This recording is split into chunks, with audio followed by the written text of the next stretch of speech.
Boa noite, Floripa, boa noite, Brasil, boa noite, mundo. Eu estou Eustáquio Patunas e este é o programa Vida Inteligente. Hoje vocês vão ver um programa totalmente diferente realmente. Hoje, o tema de hoje é arte rupestre. E para a gente falar sobre arte rupestre, eu estou aqui com meu amigo Ademir Antônio Ramos, que é um expert, né, no assunto. Já esteve aqui, já deixou saudade, como vocês mesmos reclamaram depois, quando ele falou sobre arqueoastronomia. Né? E nós vamos falar hoje sobre arte rupestre que pouca gente conhece o que seja. Vocês conhecem essas figurinhas, já ouviram falar de Sete Cidades, já ouviram Serra da Capivara, tudo. Então nós vamos falar hoje sobre Santa Catarina, que aqui é um sítio maravilhoso arqueológico sobre isso, né, Ademir? Certo. E nós vamos falar sobre outras coisas. Boa noite então, Ademir. Boa noite, Grego. Prazer em tê-lo aqui mais uma vez. O prazer é todo meu. Eu agradeço a oportunidade de poder estar expondo esse trabalho, porque isso faz com que as pessoas conheçam o que a gente tem e ajudem a preservar, que é o mais interessante, é guardar esse patrimônio, salvaguardar ele. Tem muita gente que olha para isso aqui, e que nós vamos mostrar hoje, e fala em inscrição rupestre e não dá valor nenhum, né? Os caras que não sabiam desenhar no passado, eles achavam isso aqui, tem bisão, tem ato sexual, né, que tem muita representação sobre isso, então não dão valor nenhum, mas parece que por trás dessa coisa que aparentemente não significa nada, tem uma significação fabulosa, né, Ademir? O que eu vou te dizer, e dizer para o nosso público em geral, é que o que eu vou dizer aqui, eu não quero provar nada para ninguém. Claro, tá? a gente é sempre uma assim elucubração da minha parte, é uma pesquisa que eu venho desenvolvendo há 26 anos, né?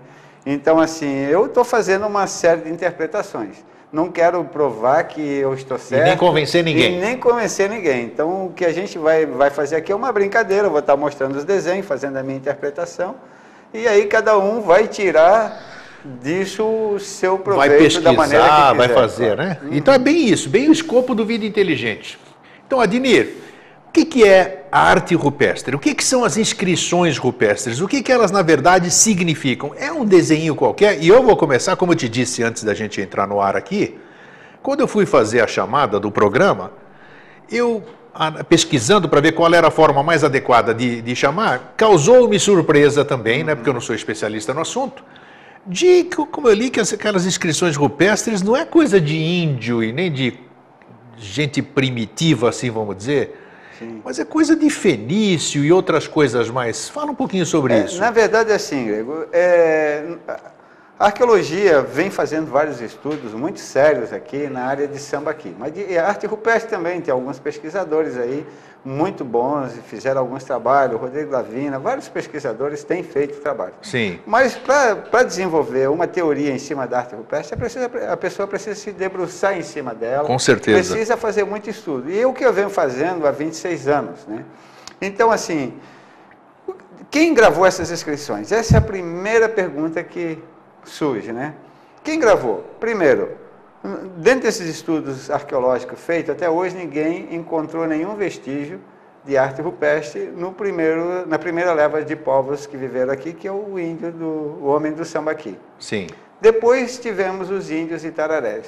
O único artefato que foi achado foi uma ponta de osso com um pequeno desenho lá em Ponta das Canas pela arqueóloga Teresa Fossari, né, que também não quer dizer que tenha sido os índios Itararés, porque eles têm a cerâmica deles e a cerâmica deles é corrugada com a unha. Sim. Então, se eles fizessem o desenho nas pedras, eles iam transferir esse desenho para a cerâmica. Sem dúvida. E, no entanto, eles não transferiram.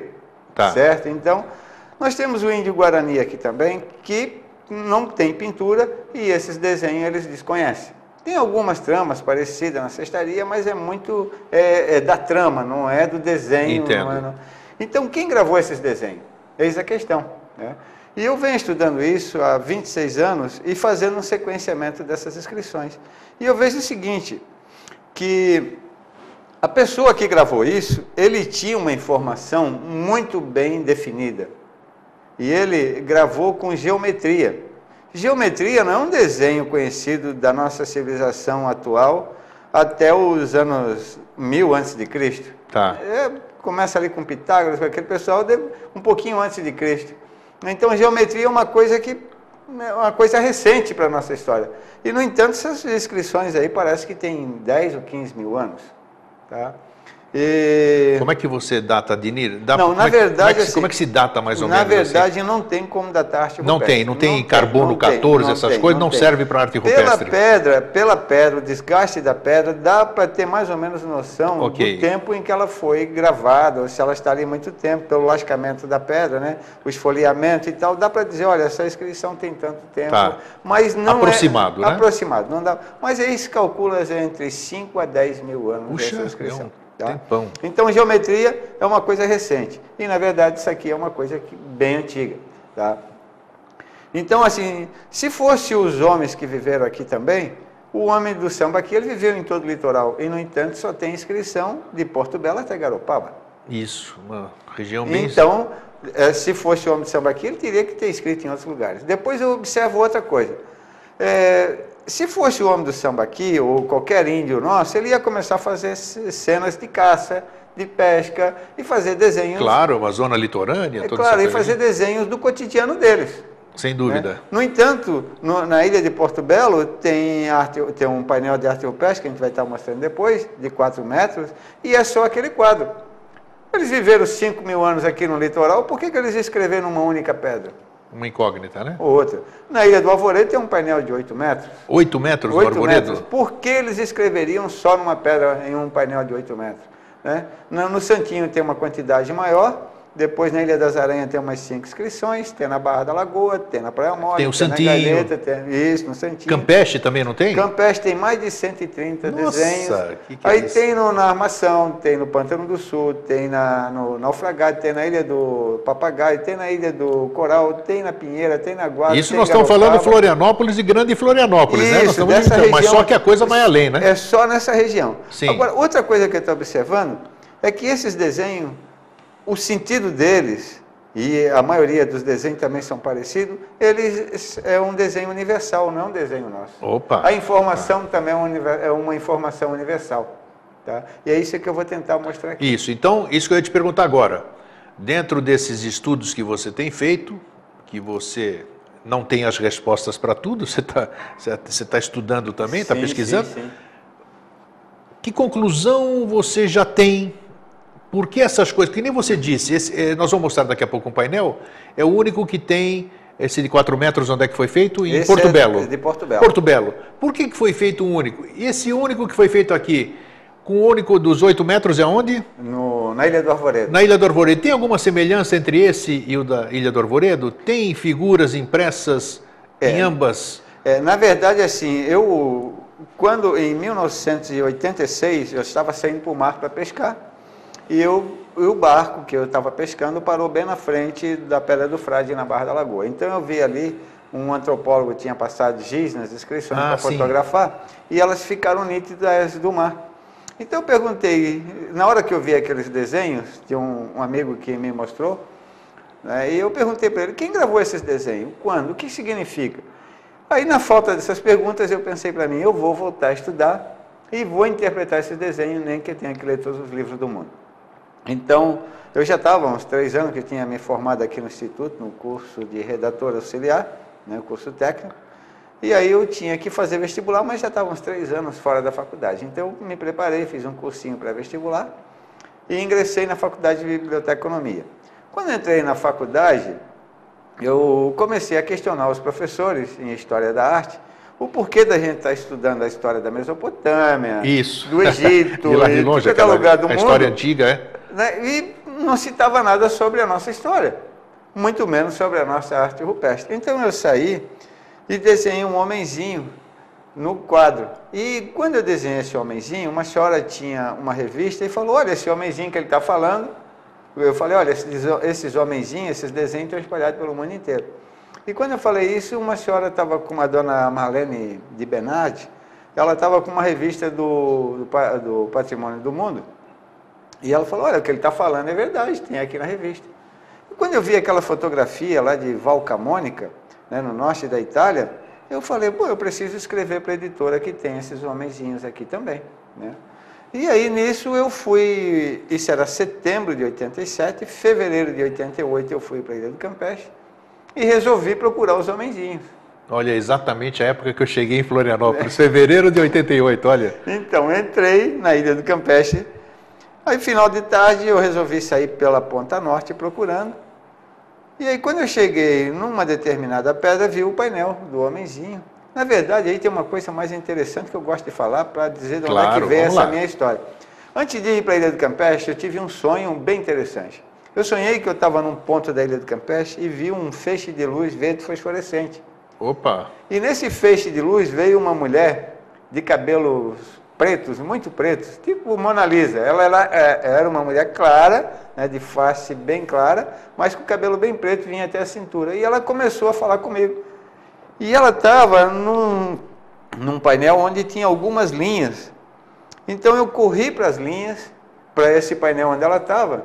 E quando eu cheguei no painel, eu me projetei dali para uma casa de um amigo, o Ricardo Ganzo, né, lá na Lagoa, que pescava com a gente de mergulho. E aí eu acordei na frente da casa dele. No sonho. Sério? E, no sonho, no né, sonho, nessa projeção. Tá. Quando eu cheguei na frente, aí eu acordei. Aí a gente foi para a Ilha do Campeche, o Ricardo Ganzo foi junto, a gente foi acampar. Eu saí procurando esse homenzinho pelo lado, eu saí procurando as inscrições pelo lado norte, e cheguei no local do sonho e reconheci o local sem nunca ter estado no local.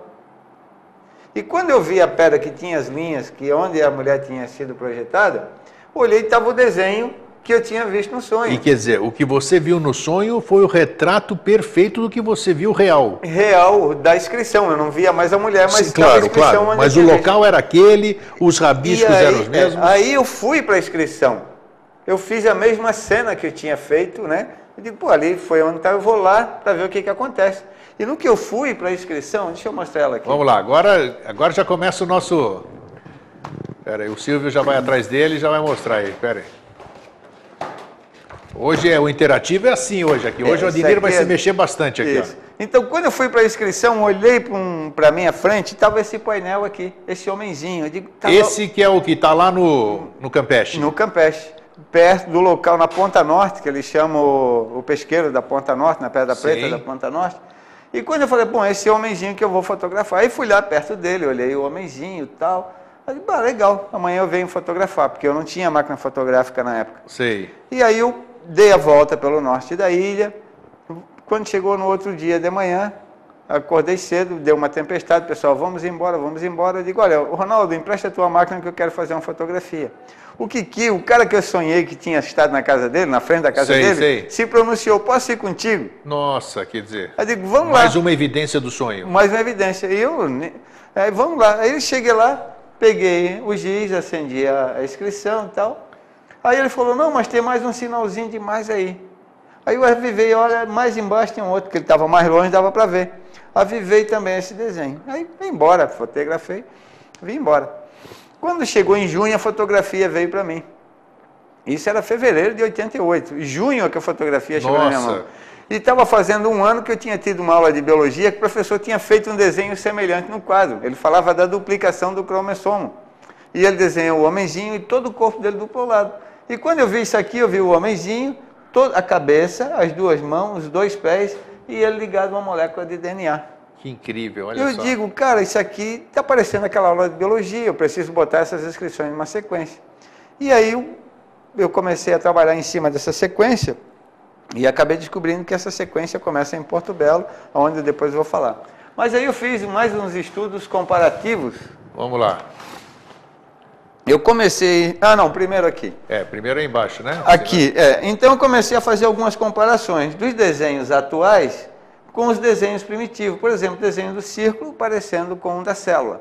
Sim, olha só isso. O desenho do X aqui, que é a forma como o cromossomo está aninhado no núcleo da célula, com o próprio X nas pedras. Olha só. Depois o desenho das 4 linhas onduladas, que representa as 4 bases nitrogenadas, adenina, citosina, guanina e timina, com as 4 linhas que aparecem com frequência nas pedras. Puxa. O próprio desenho da molécula de do DNA, e aqui uma representação esquemática de uma molécula de RNA transferidor que aparece igual nas pedras. Caramba, me diz uma coisa agora, isso aí, claro, você mostrou isso aí científica, os colegas cientistas, os cientistas, você andou em muitas universidades, O que eles acharam dessas? Na verdade, assim, a ciência, ela tem um pé atrás, por quê? Naquela época não tinha microscópio. E aí você está tratando de um assunto que você não pode comprovar. Então a ciência ela trabalha com coisas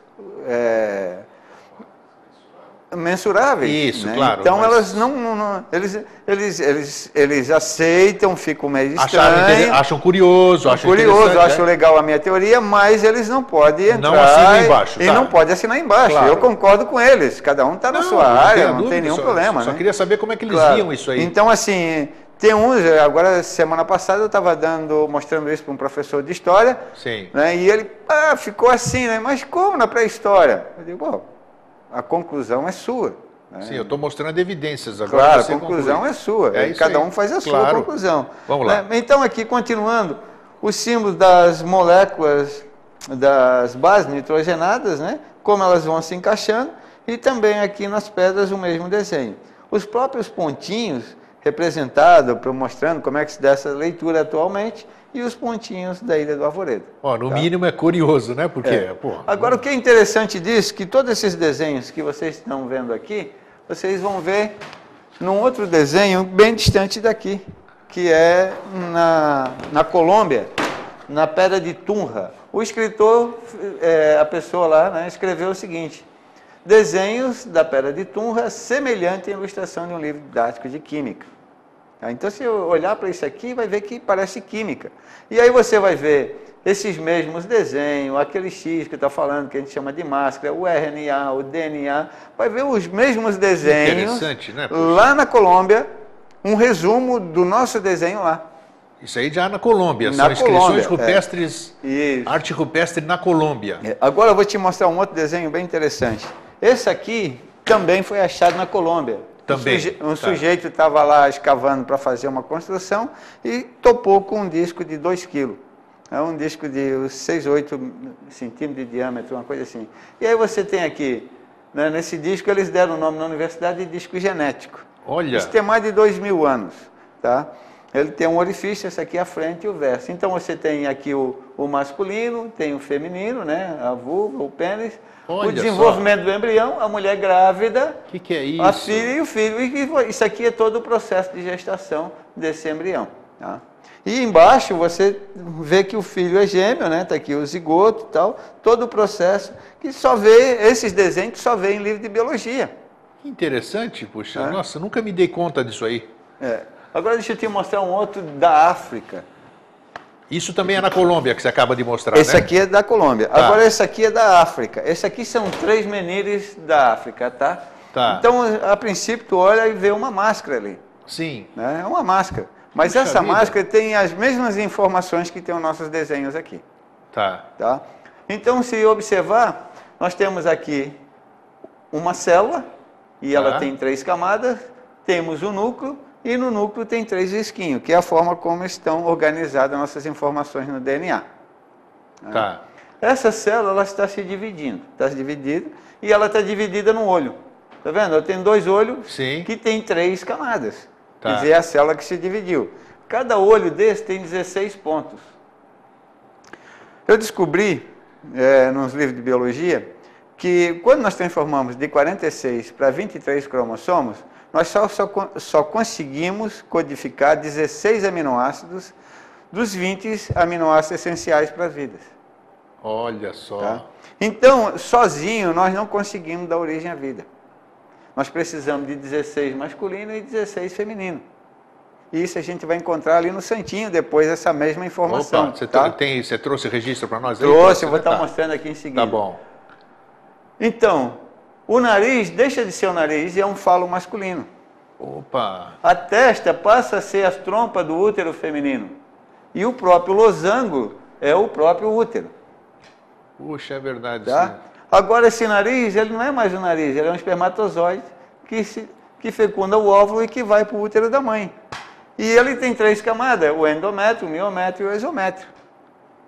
Puxa vida, pode não ser nada disso, mas tudo... Essa é a minha interpretação. Tudo, exatamente. Agora, se ele conseguir dar um foco nisso aqui, ó. Vamos lá. Se ele conseguir dar um foco nisso aqui, ele vai ver que é esse mesmo desenho aqui. disco embrionário no processo de gastrulação. Isso quer dizer, logo no início da fecundação, vai resultar isso aqui. Então, aqui ele está no processo de fecundação, aqui ele já fecundou. E aí tem todo o processo. Isso é na África. Você tem ideia, na sua opinião, no seu estudo ou na sua intuição, você tem ideia por que eles faziam esses desenhos de genética? Com que intuição? Ou com que intenção? Intuição não, intenção. Bom, você tem ideia por que esses registros dessa forma? Eu tenho algumas ideias. Agora, eu não posso dizer assim, é essa, né? Não, Sim. Eu acredito que quando eu chegar no Santinho, eu vou estar falando disso. Então tá, vamos seguir. Então, vamos lá. Chegar mais tá bom. pra frente. Eu acho não que eu já vou antecipar. até entrar nela agora, tá? Tá, vamos ver se é isso. Que bom que você trouxe os painéis hoje aqui, né? Opa, deu. Aqui. Opa, isso aí também você já tinha falado aí, muito esse importante. aqui nós vamos deixar para depois. Tá, deixa separado. Deixa eu entrar. Tá, não, mas eu vou entrar por aqui mesmo, é esse aqui. Tá bom. Tá, vamos entrar por aqui, aí depois eu volto. Quando nós chegamos no Santinho aí. Isso. Então, aí nesse processo todo eu resolvi colocar essas inscrições numa sequência. E essa sequência, então, eu começo lá de Porto Belo, com a origem da vida, né? Aí em Porto Belo você tem a origem da vida, no Santinho, na Ilha do Alvorada, você tem a origem do homem, e no Santinho, então, você tem o que eu chamaria de queda. Então tem inteligências que deixaram fragmentos da história... Na verdade, eu quero dizer que eu tenho a minha opinião de que isso é um registro bíblico anterior à Bíblia. Tá.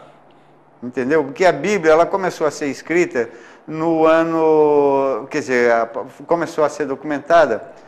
A nossa escrita tem 3.000, no ano 2000, 3000 antes de Cristo, né? Que a gente ali pelos sumérios e tal, né?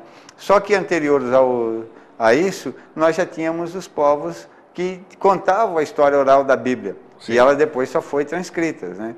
Então, quer dizer, na verdade, o que eles estão mostrando aqui é uma linguagem muito mais avançada do que a nossa escrita. Olha, porque a nossa escrita, você pega um risco e põe um risquinho, faz um arco e põe um risquinho, você dá um A. Só que esse A é uma convenção nossa. Se nós três aqui agora quisermos criar uma linguagem, a gente pega esse A e diz que é um B e pronto. Para nós três é um B. Claro, claro. Agora, só que quando a gente morrer... Se a gente não passou essa informação, vai ficar para... ninguém vai saber. Agora, esse desenho das inscrições, eles são diferentes. Porque ele é o que você está vendo. Sim. Tá vendo? Se você pegar o microscópio, você vai estar vendo. A geometria, a vida, ela é formada por geometria. Tá? Então, você tem um ponto que vai formar um triângulo, que vai formar um quadrado, que vai formar um círculo. Então, toda a vida ela é geométrica. Isso, em qualquer sistema, ela é matemática e geométrica. Então, quer dizer, essa linguagem ela é muito mais avançada e ela é anterior. Inclusive, o Edgar Morin, né, ele diz, quando ele está estudando o homem genérico e ele chega na parte do hominídeo, o homem de Neandertal, ele diz assim, bom, quem veio primeiro, foi o homem ou foi a linguagem? Opa! Porque a linguagem, né, a genética, ela precede ao homem, anterior ao homem, né? Então, tem muitos pesquisadores que se questionam, né? E aí, nessa questão de fazer a sequenciamento, eu comecei a ver que em Porto Belo tem esse desenho que parece a origem da vida. Eu gostaria que ele passasse para mim a lâmina... Opa, bem lembrado isso. Eu acho que a lâmina 2, que tem aqueles círculos, né? Vamos lá, Fernando, bota aí na tela. Consegue? Está mostrando na tela aqui? Deixa eu ver se ele vai mostrar. Está carregando, já vai entrar. Pronto, entrou. Essa tela mesmo. Então, agora atualmente, faz 2 anos atrás, o Peronce, né, da Universidade de Oxford, ele desenvolveu uma teoria de que não existe um único Big Bang. Sim. Que ele estudando esse fundo micro-ondas aqui, ele viu que tem camadas de ar quente e camadas de ar frio. E formaram, então, nesse fundo micro-ondas, 3 círculos, como se vê ali. Esses mesmos 3 círculos você observa na inscrição da Ilha de Porto Belo. Já vamos ver daqui a pouquinho, né? E aí a gente já vai mostrar ela aqui mesmo. Vamos mostrar já? Eu posso mostrar nesse menor aqui e depois a gente mostra o grande. A gente mostra no grande, né? Isso. Tá. Então, como você diz, a teoria, você não completou, a teoria diz que houve diversos Big Bangs, não foi um só, né? Não foi um só. Tá. E aí, mostrando isso, as inscrições estão falando disso. Interessante que em 1948, o Padre Rohr fez essa documentação. desses desenhos da Ilha do Arvoredo. Sim. E em 1950 é que foi descoberto, né, ou foi proposto por Crick e James o desenho do DNA.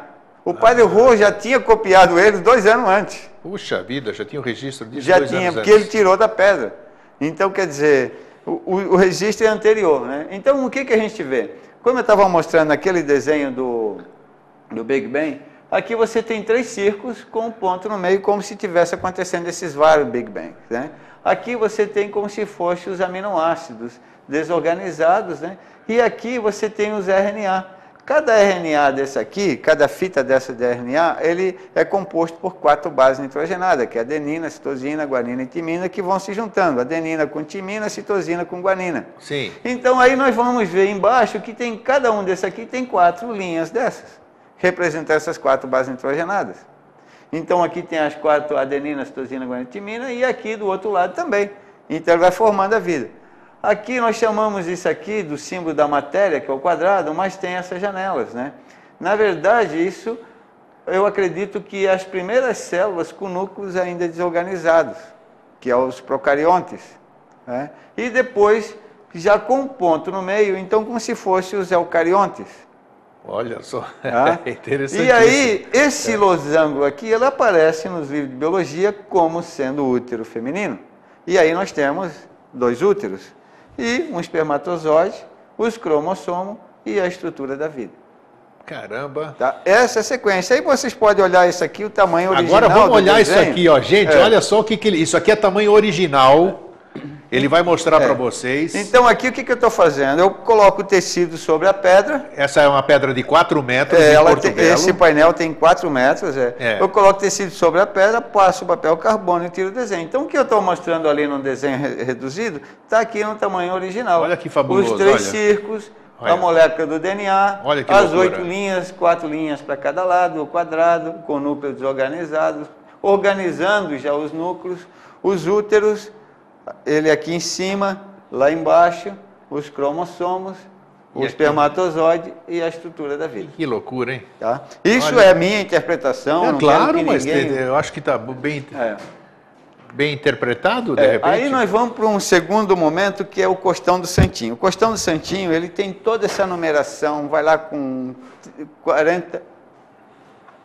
Dá uma corrigida, Isso Melhorou aí tá. assim? Assim, tá bom? Tá.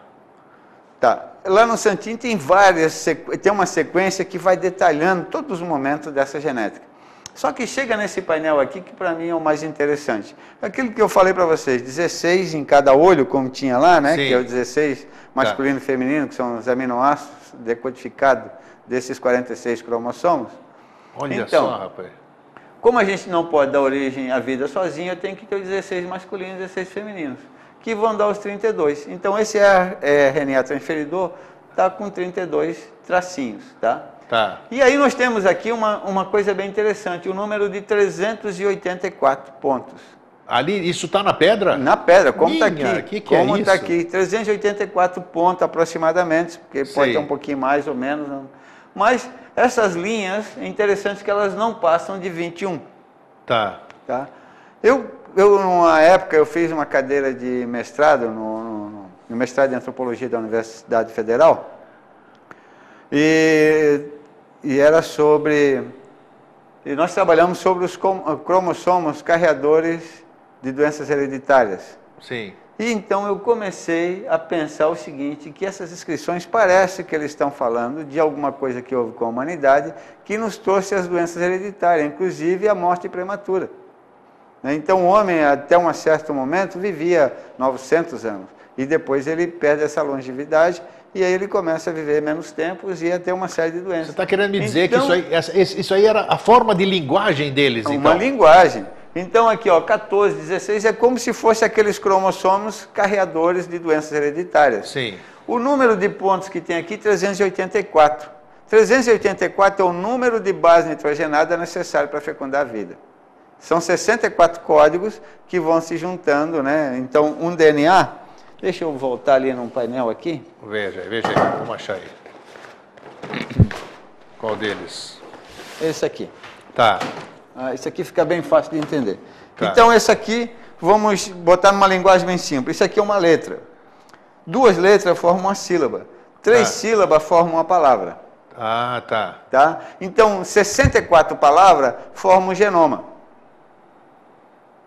Você já viu falar do genoma? Já, claro. É o código genético. Esse genoma... Atualíssima. É atualíssima, né? Então, assim, o genoma, ele é para todos... 64 códigos, é para todas as vidas.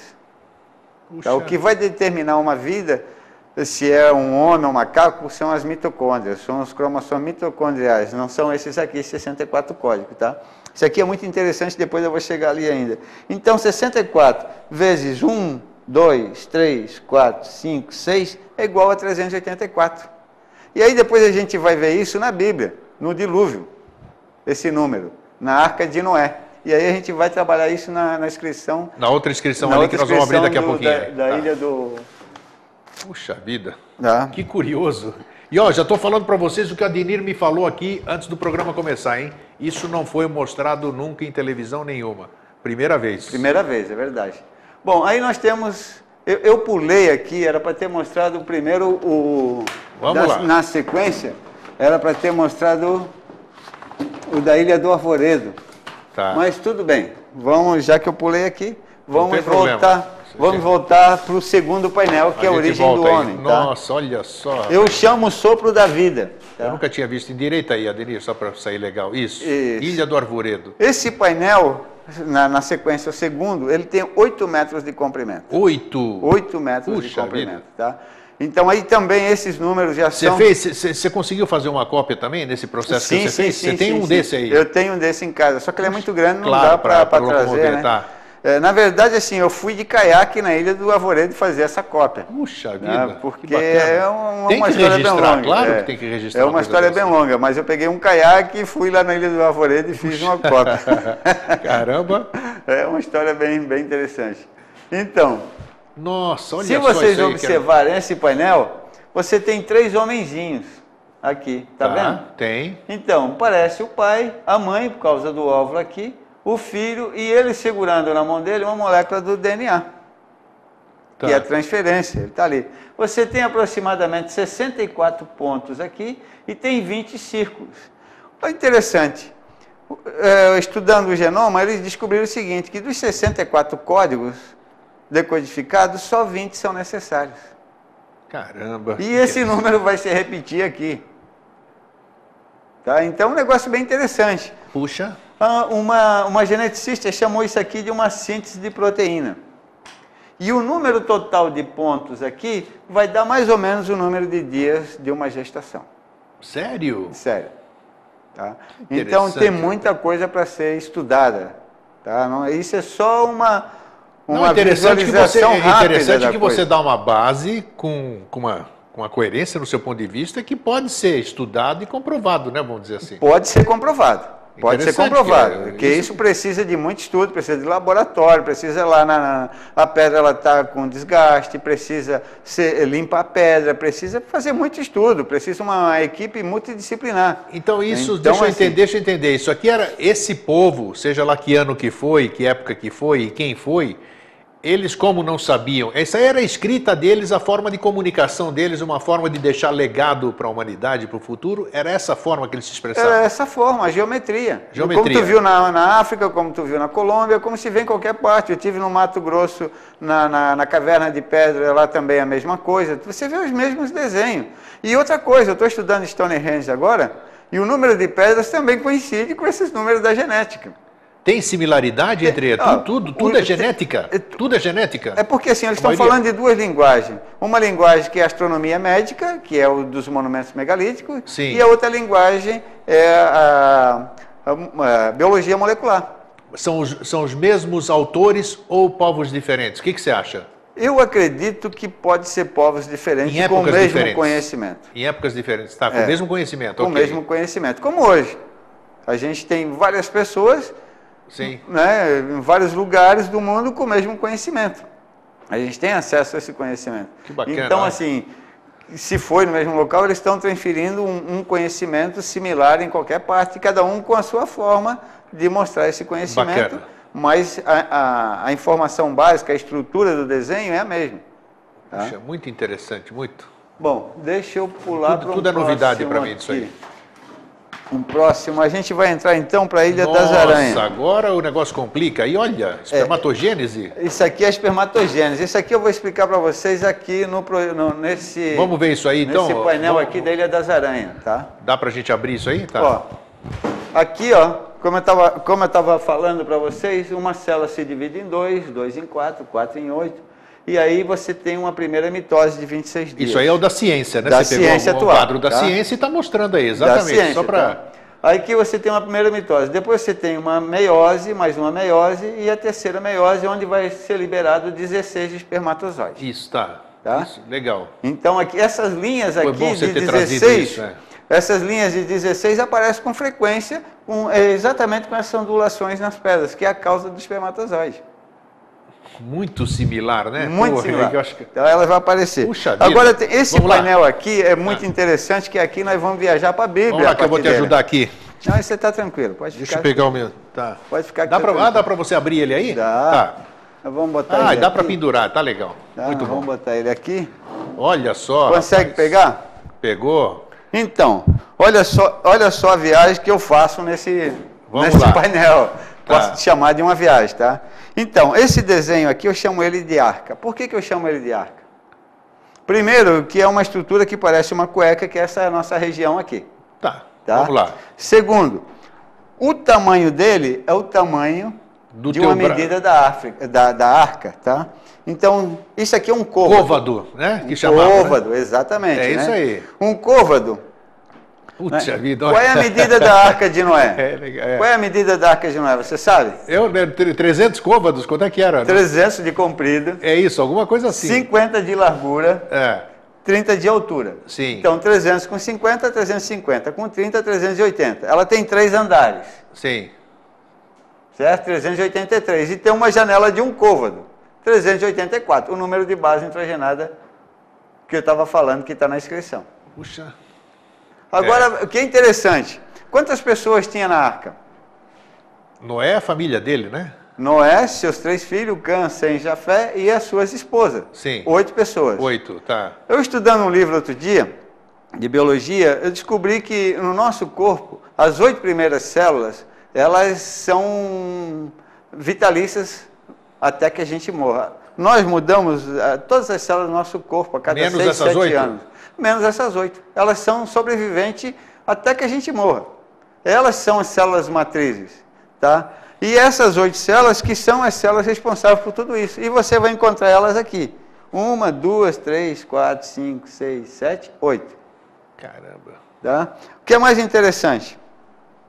Uma arca, a arca de Noé tinha uma janela de um côvado, que é esse tamanho aqui, Tá, certo? tá. Imagino vocês, todas as vidas dentro de uma arca, respirando por uma janelinha desse tamanho. Quase impossível. Sim. Né? Agora, quando uma mãe é fecundada, ela tem no seu útero todas as vidas, porque aquele genoma é para todas as vidas. O dilúvio foi 40 dias. A mãe tem uma gestação de 40 semanas. Noé, ele saiu no ano 600 a.C., da vida dele, no segundo mês, no dia 17. 17 já é um número bem interessante, que é 1 mais 7. 8. 8, que é o número do infinito, Sim. que é também o número do DNA. Tá? E aportou no ano 601, no primeiro mês. Isso corresponde a 9 meses e meio, que é uma gestação. Muito interessante, muito interessante. Então, quem escreveu, pensar, né, Silvio? quem escreveu a Bíblia sabia muito de genética. Muito Nessa parte meu. aqui Vai deixar do a turma dilúvio, pensar bastante. sabia muito de genética. Ele está dando todos os números específicos da idade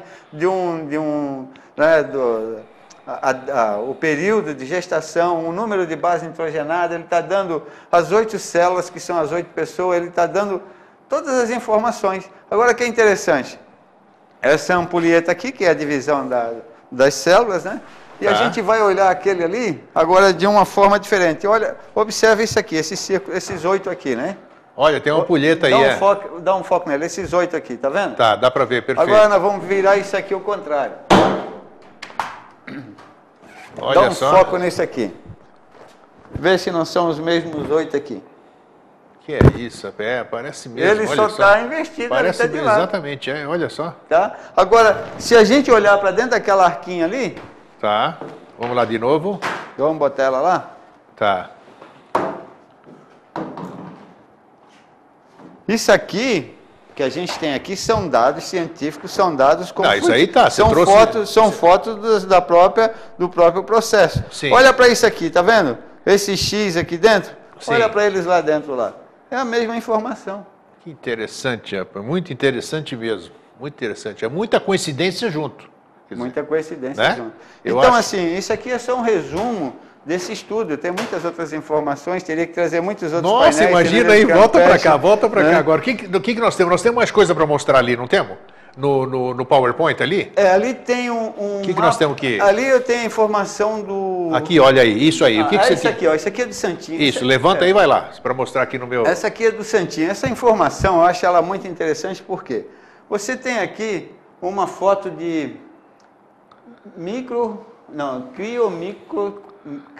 criomicroscopia. Sim, é bem do frio, né? E Criomicro...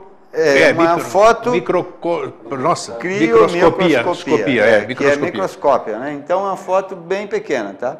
Então isso aqui é a estrutura do DNA. Tá. Octaédrio. Tá? Octaédrio, se a gente sim. olhar ele lá no Santinho, aqui tem uma informação do Padre Rô, né? Exatamente, dá para ver, você vê? Dá para ver? Deixa eu ver. Tem que voltar? Tá. A gente já se vira já. Não tem problema. Aí, tá aí, ó. Se a gente olhar essas informações aqui, é a mesma informação que está ali. Igualzinho, né? Igualzinho. Então, parece que foi impresso na pedra uma fotografia. Que interessante. É como se tivesse um laser e e imprimisse direto na pedra, entendeu? Então, assim, tem pedras que eu acho isso uma outra coisa bem interessante. Isso é no Santinho, né? No Santinho. Então, tem coisas que, por exemplo, a gente chega na pedra e não consegue ver o desenho, só vê a coloração. Tem uma fotografia, tem um desenho, uns 32 quadradinhos lá no Santinho, que nós estamos fotografando há mais de 20 anos. Você foi para baixo d'água também ou não? Sim, eu tenho mergulhado em vários lugares, mas isso não se encontra embaixo d'água, até porque tem muito musgo, tem muita coisa que não daria suja, mas você acredita que tem embaixo d'água? Eu não sei, eu tenho dúvidas. Você tem dúvidas? Tenho dúvidas, eu acho que elas estão em cima mesmo. Estão em cima mesmo, tá? Então, e aí tem várias questões, pode ter embaixo d'água, mas é complicado. Porque considerando que estamos bem antigos, vamos dizer, pelo tempo que você estima, 10, 15 mil anos, talvez tenha tido mudanças geológicas assim também que tem alguns problemas, porque a gente já teve um litoral bem afastado e agora ele está voltando. Então, quer dizer, pode ter tido inscrições embaixo, sambaquis abaixo, né? Então, assim... Deixa eu te perguntar aqui, você está fazendo esse levantamento, aí eu tenho que voltar a falar, talvez tenhamos falado no outro programa, eu não me recordo. Você acredita que isso tem alguma coisa a ver com o caminho de Peabiru? Olha, eu acho que tem tudo a ver. Tudo a ver? Tem tudo a ver, tá? Porque assim, as informações, o caminho de Peabiru é um caminho bem interessante que ligava o Oceano Pacífico ao Oceano Atlântico. Sim, né? É longo pra caramba, né? Santa Catarina ainda é o único lugar que tem um trecho dele preservado. Exato, né? É isso Santa mesmo. Catarina ela é uma curiosidade em termos assim, muito grande, porque é o lugar que tem o maior patrimônio arqueológico. E não é à toa que isso aqui é chamado de Ilha da Magia, né? Pois é. Aqui nós temos a maior quantidade de arte rupestre do mundo no litoral, temos a maior quantidade de sambaqui do mundo, temos a maior quantidade de monumentos megalíticos do mundo, temos a maior oficina lítica do mundo e temos o único trecho do Peabiru. Do Peabiru preservado, mais de 30 quilômetros ali em Garuva. Né? Então, assim, nós temos muita coisa. Então, acredito que nós temos uma história que está mal contada. Eu não sei como contar essa história, mas o que eu vejo é o seguinte... E você tem parceria nisso? Eu estou vendo que você tem um trabalho solitário teu ou não? Eu acho que se você tivesse colaboração, acho que ficaria um pouco mais... É um trabalho meio solitário, mas eu tenho muitos amigos que me apoiam, né? Sim. Então, assim, a gente tem uma ONG, o Instituto, que vem buscando Mas as pessoas têm parte do seu conhecimento? Porque eu não posso lá amanhã entrar aí, eu não entendo nada disso. O que eu posso auxiliar, vamos dizer? Essas pessoas que te ajudam nisso, elas têm alguma consciência dessas inscrições ou não? Do Olha, jeito que você tem? Sim, não, ninguém. Isso é uma teoria única, tá? Tá. Eu trabalhei com o Keller Lucas. O Keller Lucas ele tem uma visão bastante ampla também das inscrições. É o maior documentador de arte rupestre Ele é fantástico do Brasil. também. Nós estamos bem aqui. Ele é fantástico. Ele foi quem documentou todos os desenhos. O Edmar Roeman, que pesquisou junto com a gente também, foi o cara que mais achou inscrição em Santa Catarina. Sim. Então, assim, nós temos vários pesquisadores, mas cada um numa linha de interpretação. E vocês trocam muita informação? E a gente troca essas informações, só que cada um mantém no seu, na sua linha. A pesquisa na sua linha. Ele é mais documentador. O Edmar também era uma outra pessoa que documentava, era mais descobria, mas ele faz muito tempo que saiu daqui. Sei. E aí tem outros pesquisadores que eu não troco muitas informações, que é o Rodrigo Lavina, né? Tem a Fabiana Comelato, né, que são arqueólogos que vão lá, que bom, né? Que vão lá e fazem uns trabalhos belíssimos. Claro, trabalhos isso é muito importante bom também, deles, né? Eu não tenho assim muita relação com esse outro pessoal da arqueologia, mas eu considero que são importantíssimos o trabalho deles. Não tenha dúvida que tem. Porque eles estão fazendo documentações e estão registrando coisas que no futuro vão ser necessárias. Então, pelo que eu posso sentir aí, eu acho que tem coisa para ser descoberta ainda. Tem muita coisa para ser descoberta. Tem bastante coisa para ser descoberta, inclusive é necessário que as universidades, que os professores se atenham para essa nova linguagem que está vindo hoje, para o conhecimento, né? Hoje a gente tem acesso ao conhecimento, então que as pessoas começam a se abrir para umas novas linhas de interpretação. Não tenha dúvida, abrir a mente, uma mente holística, né? Uma mente aberta. Exatamente, hoje nós temos pirâmides de Unagunes, né, lá no Japão, no fundo do mar. Nossa, temos várias estruturas megalíticas no mundo inteiro. Que tem um significado, né? Não foram feitas à toa. Então as pessoas estão vendo que houve uma civilização um pouco mais avançada, né, no passado. Será que foi a nossa civilização que já teve num estágio de tecnologia mais avançada, né? E caiu? Então a gente tem que começar a pensar isso, começar a discutir isso com mais seriedade.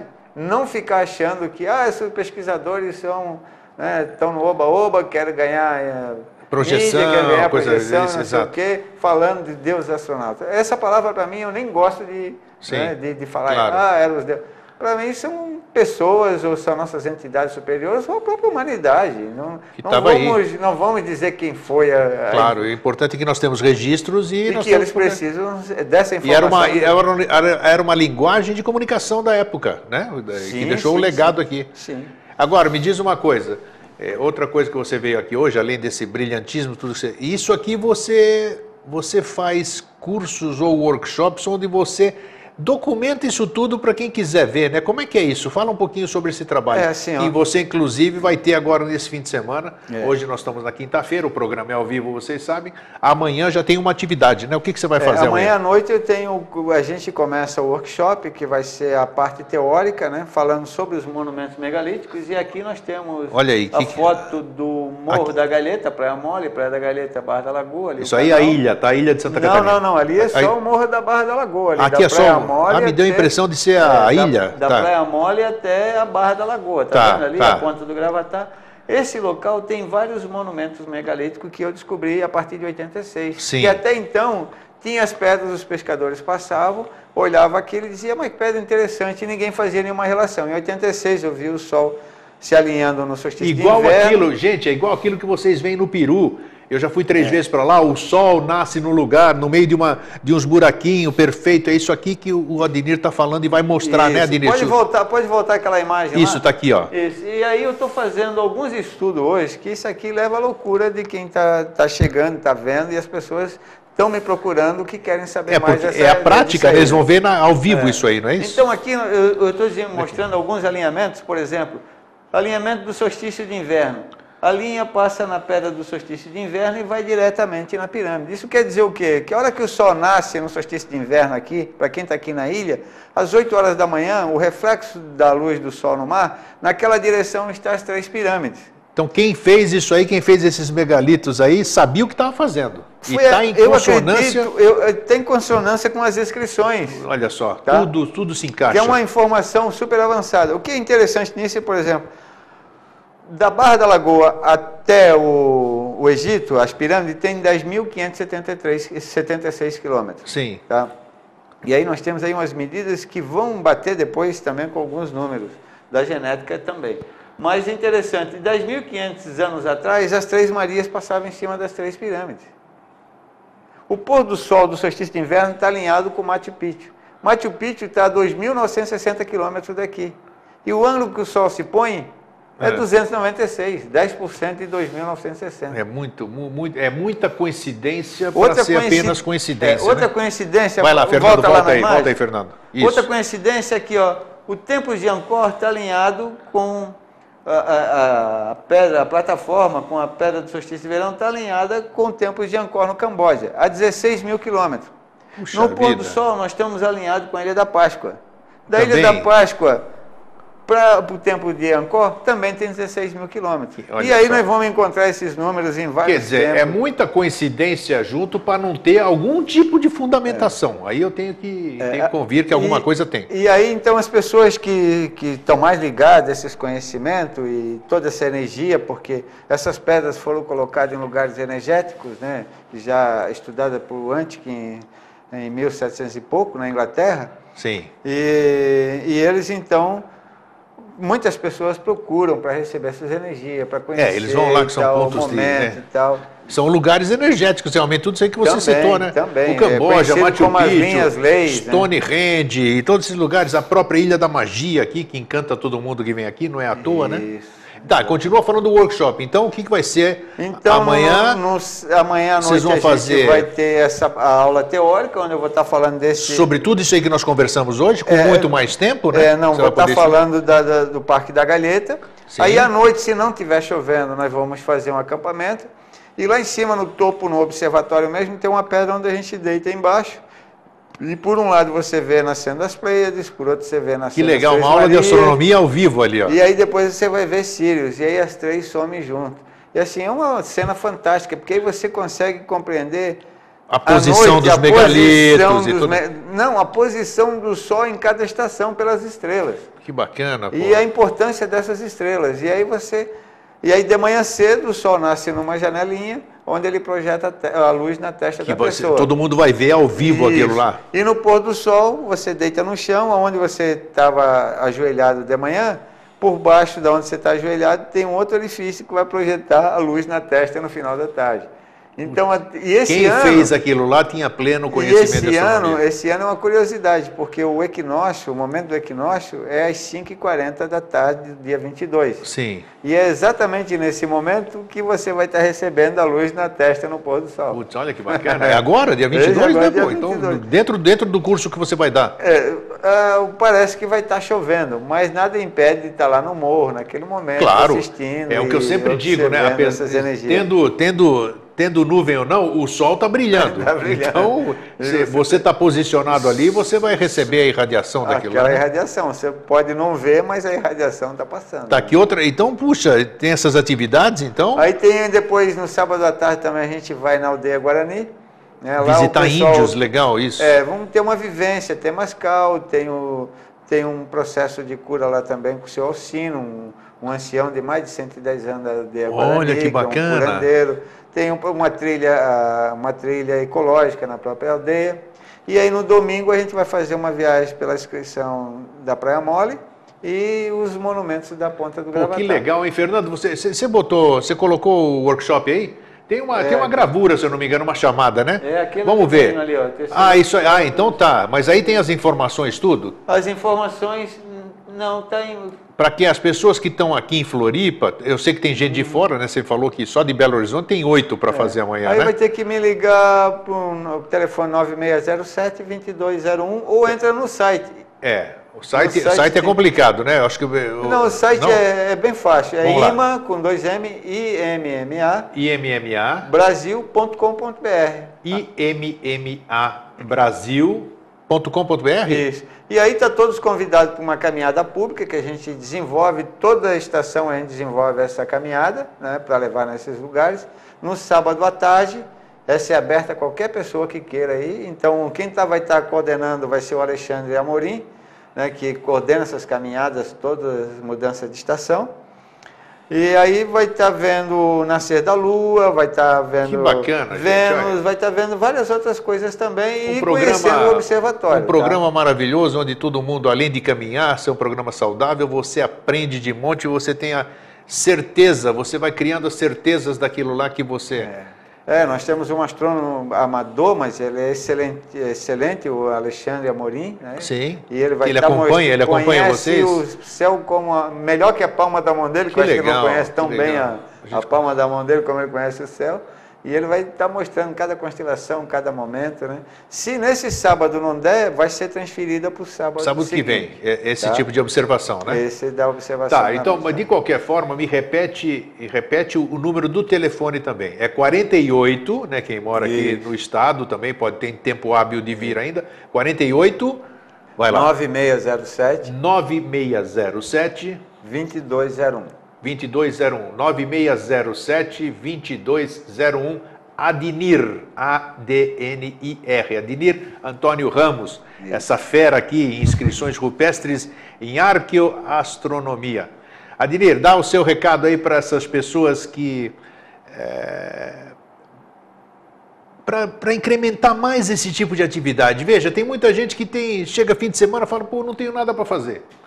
Então, eu acho que tem muita coisa para se fazer, né? Tem coisa para se descobrir, tem coisa para andar por aí, procurar saber o que é a cidade que você mora, tem muita coisa agradável para você, que você vê, pô, inscrição em Machu Picchu, inscrição em Stonehenge, não sei o quê, e aqui na nossa cidade, do lado aqui da nossa cidade, tem coisas táteis, coisas reais, que você pode ir lá, o que a Adnir acabou de explicar aqui nessa história, né? E as pessoas, elas têm acesso... Quais são as inscrições mais fáceis aqui, vamos dizer, que as pessoas podem chegar e ver? Tem na Praia Mole, tem na Praia da Galheta, só que a gente tem um problema sério, nós não temos infraestrutura para levar as pessoas nesses lugares. Puxa, o único lugar que tem uma trilha com infraestrutura é ali no nosso observatório, na Fortaleza da Barra da Lagoa, onde nos fundos da minha casa... Você montou uma estrutura própria para isso, né? Própria para isso. Então a trilha é toda calçada, né? Você chega no topo do morro, a questão de segurança também, né? Segurança de saber onde é que está andando também, né? Exatamente. Então, a gente hoje está trabalhando junto com a Secretaria de Turismo do município. Que bacana. Para ver se desenvolve esse trabalho, né? E revitalizar aquelas trilhas, porque não tem condições de dizer, olha, Florianópolis tem coisas belíssimas, mas você não pode mandar o turista para lá. Só para você ter ideia, agora em janeiro, agora no Réveillon, chegou uma pessoa para nos visitar lá na sede do IMA, onde a gente tem essa trilha, né, e ele com a cabeça com 13 pontos. Ele foi na Lagoinha do Leste, chegou lá, perguntou, estava de chinelo, perguntou para o cara do estacionamento, é fácil de ir lá? Dizia, não, eu faço em 10 minutos. Eu vou descalço e faço em 10 minutos. Só que aquilo lá é uma buraqueira danada, chove, é uma erosão. Eu sei. Aí com o tempo seco fica aquele areião que escorrega. O sujeito escorregou, bateu com a cabeça na pedra, rachou a cabeça. 13 pontos. Chegou lá na praia, não tinha o telefone, não ligava, não pegava. Puxa, os barcos não desciam porque também o mar não estava meio bravo. Estava revolto, é? Estava revolto. E aí o cara veio quase morrendo com a camisa na cabeça, ele e a esposa, aí levou 13 pontos. Chegou lá à noite, eu gravei um vídeo, tem toda a informação, ele dando depoimento, mostrando a cabeça. Quer dizer, não dá, você olha, a ilha é maravilhosa, mas ela ainda não tem infraestrutura para levar nesses lugares maravilhosos. Infelizmente. Se alguém tiver interesse em conhecer, procure nosso site, lá tem a trilha da oração, que é atrás no Morro da Galheta, que tem uma infraestrutura básica. E segura, com segurança e com pessoas que conhecem. immabrasil.com.br, é isso? Exatamente. Então tá aí. Em cima da hora, olha, Adnir, o papo bom é assim, né? Fica com aquele gostinho de quero mais, e uma hora passa voando aqui, ó. Adnir, mais uma vez, muito obrigado por ter vindo. Tenho certeza que o pessoal adorou e espero que você venha mais vezes. Cada vez que você tiver uma nova descoberta, o Vida Inteligente está aberto. A TV Floripa está aberta para você, é uma TV comunitária que é exatamente lida com esse tipo de coisa da nossa terra, do nosso povo. E cumprimentar você por esse brilhante trabalho que você tem feito. Eu também quero te cumprimentar por esse teu programa, que já é a segunda vez que venho, mas que tenho ouvido muitas pessoas falar muito bem dele. Né, e que realmente é inteligente. A gente faz coisa em prol do próximo, né? Então, obrigado, Adnir, obrigado, pessoal, um fraterno abraço e um feliz sempre.